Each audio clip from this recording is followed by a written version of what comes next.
It's not every day the fabric of a nation is changed, and although Nelson Mandela didn't do it alone, he was the face of democracy for South Africa. Today, Nelson died at the age of 95. I had the honor in college to spend months studying his life and the apartheid movement, and I wanted to share one of my favorite quotes out of his autobiography, A Long Walk to Freedom.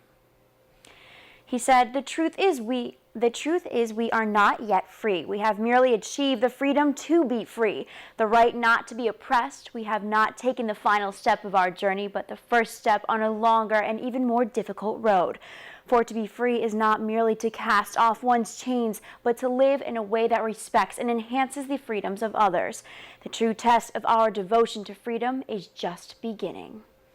After spending 27 years in prison, then negotiating an end to the white minority rule, he became the first black president of South Africa. It is clear he made a big impact on the world, becoming a living symbol of freedom and the strength and human spirit of South Africa and beyond. And now here's the rest of your World in a Minute.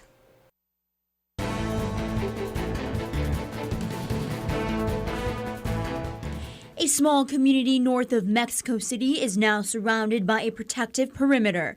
It's where police found a radioactive container from a stolen truck that has been missing since Sunday.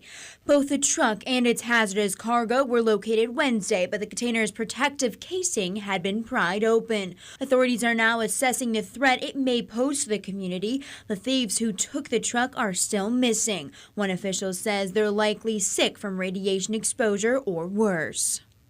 Gunmen attacked the headquarters of a police intelligence unit in Kirkuk, northern Iraq, sparking a shootout with police that left at least 5 people dead. Several of the attackers set off suicide bombs before police regained control of the building. RFE-RL Radio Free Iraq correspondent Nihad Al-Bayadi was at the scene of the shootout and was trapped there until late at night as police cordoned off the area in search for remaining militants.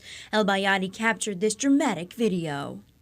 The UN says the Central African Republic is descending into complete chaos. The Security Council unanimously approved deploying African and French forces there. France says the country is on the verge of genocide, and the violence there shows no sign of ending. The council also voted to impose an arms embargo to the country. Witnesses and workers say clashes in Bangui left at least 98 people dead today. Armed Christian fighters who have opposed the Muslim-led government in power attacked the capital before dawn.